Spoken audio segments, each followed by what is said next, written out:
Recently, I was alerted that Catholic Charities receives government funding, so I looked into it for myself, and I have some numbers for you. So I don't know the details of Catholic Charities, but it appears that most dioceses have a Catholic Charities organization in their diocese.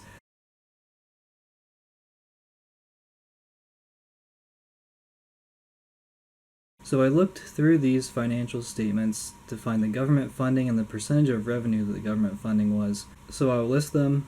In the San Francisco Catholic Charities, they received $25 million of government funding, which is 58% of their revenue. Boston Catholic Charities received $18 million of government funding, and it was 49% of their revenue. New York Catholic Charities received $37 million of government funding. It's 46% of their revenue. Fort Worth Catholic Charities received $17 million of government funding. It's 36% of their revenue. And Minneapolis and St. Paul Catholic Charities received $22 million, and it's 34% of their revenue. Now, that's not to say that Catholic Charities doesn't do anything good. They probably have a lot of good things that they do, but I wanted to highlight this and just explain why government funding is a bad thing for a Catholic organization. So the first reason why government funding is not a good idea for Catholic organizations is because you cannot evangelize. It specifically says on the HHS website that government grants cannot be used for evangelization purposes. If they do evangelize, that's one thing, but if they get caught, then they will lose the government funding. And the entire purpose of a Catholic organization is evangelization. A lot of these works of mercy, like helping the poor, they are good things to do, but if it's the Catholic organization, there's a faith-based element to it, at least there should be.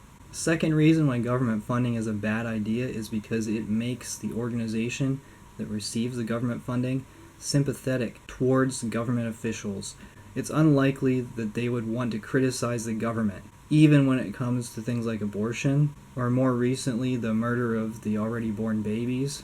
It makes it less likely that they will speak out against the organization that's providing them funding, which in this case is the government. So my third reason for why it's bad for Catholic organizations to receive government funding is that at any point the government could pull that funding, and being that it's a Catholic organization, with the reputation the Catholic Church has built for itself in the past year, I think it's inevitable that these organizations will ultimately lose government funding. When the government pulls its funding, then these organizations are probably going to fail. They're probably going to fold because they'll have to lay off so many people. If you look at the percentage of government funding that these organizations receive, some of them were over 50%. That's half of your revenue. You're not going to be able to pay employees. You're not going to be able to do half of the services that you do.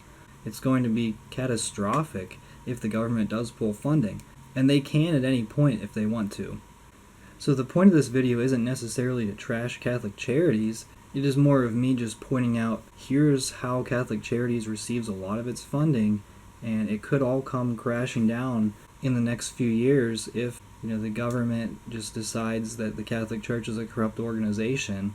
I think a lot of people probably never thought about it or don't realize these implications of the receiving of government funding by Catholic organizations. I just wanted to point out and why it should be concerning that much of an organization's revenue comes from government funding.